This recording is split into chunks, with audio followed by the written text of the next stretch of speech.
क्या आप वास्तव में जीवित हैं या आप सिर्फ सांस ले रहे हैं? जरा रुकिए और खुद से पूछिए। ओशो कहते थे कि यह पूरी दुनिया एक गहरी नींद में है।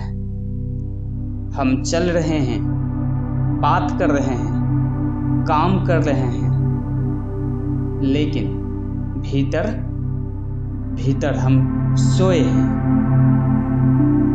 हम सपने देख रहे हैं, भविष्य के, सफलता के, रिश्तों के, लेकिन अभी इसी क्षण में कोई नहीं है। आज हम उस यात्रा पर चलेंगे जहां शब्द खत्म होते हैं और मौन शुरू होता है।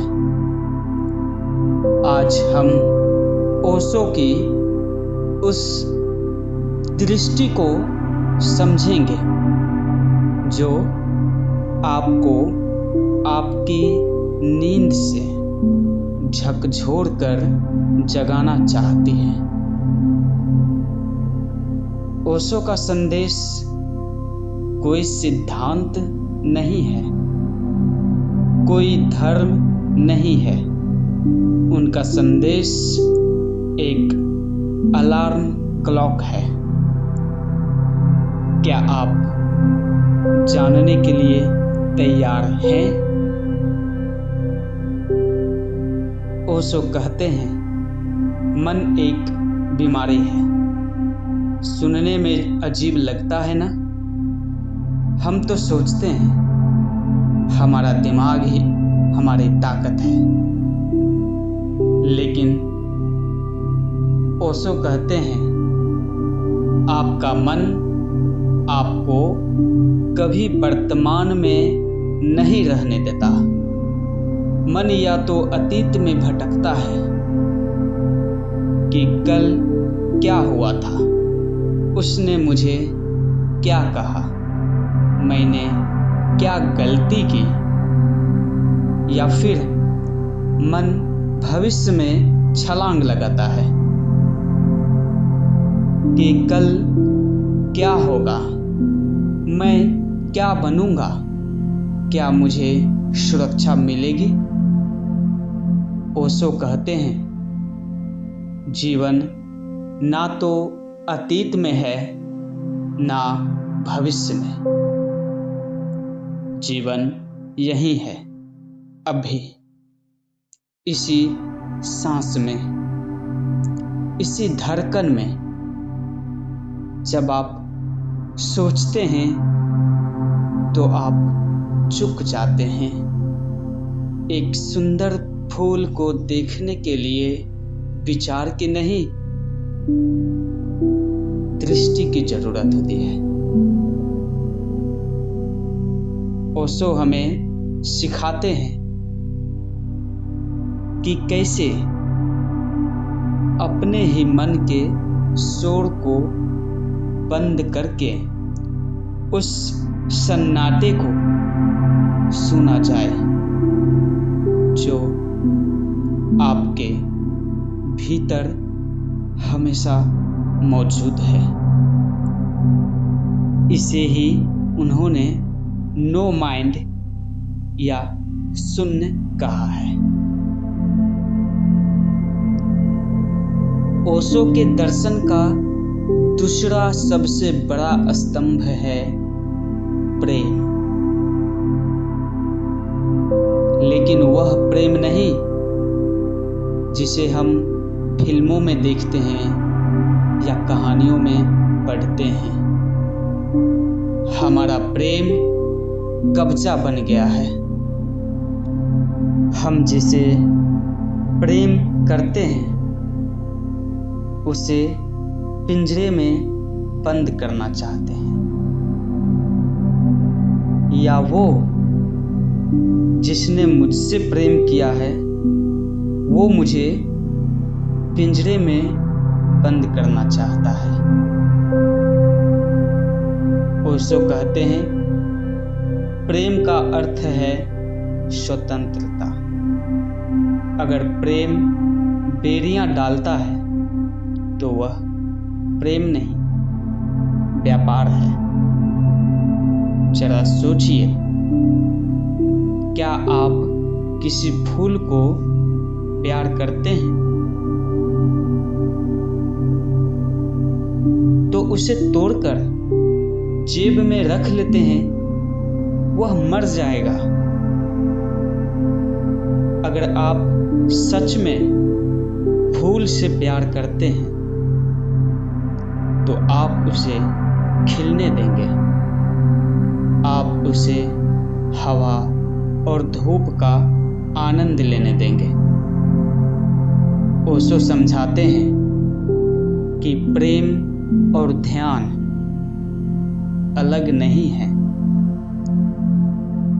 जब आप अकेले होते हैं और आनंदित होते हैं तो वह ध्यान है, और जब आप उसी आनंद को दूसरों के साथ बांटते हैं तो वह प्रेम है।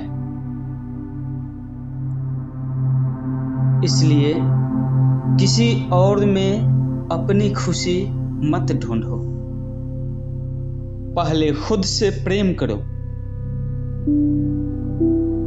खुद से भर जाओ।